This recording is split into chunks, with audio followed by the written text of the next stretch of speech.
A young professional with hard work and some luck accumulated some decent dollar savings. And things were looking rosy. Both the S&P 500 and Nifty 50 in India have made their lifetime highs. The young professional who has spent the last 15 years in the USA decided to move back to India. On his 40th birthday in December 2007, he called quits to his accomplished corporate life and set sail. To fund his semi-retirement with 2 young kids, he decided to invest all his savings in equity markets via a single mutual fund.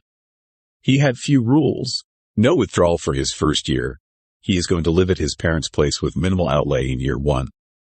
In years 2 to 7, he will withdraw 4% of his lifetime savings.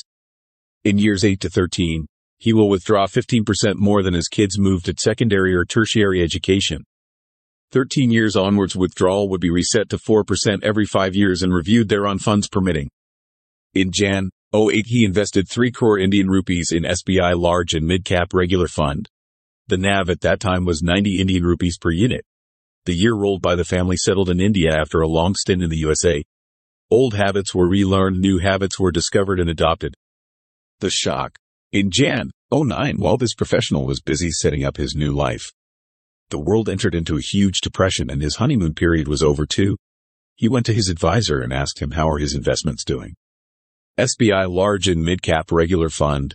The NAV at that time was 40 Indian rupees per unit. In a year while this professional was busy setting his new life, his lifetime savings were reduced in half.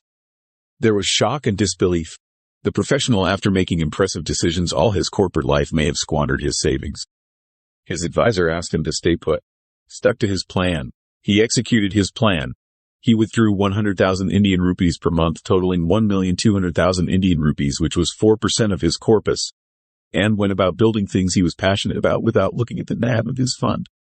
In December 2014, he increased the withdrawal rate to 115,000 Indian rupees per month, which increased to 170,000 Indian rupees per month in 2020.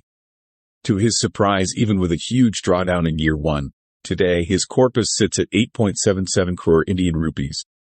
Here's how his corpus grew after planned withdrawals. 2008, 3 crore Indian rupees.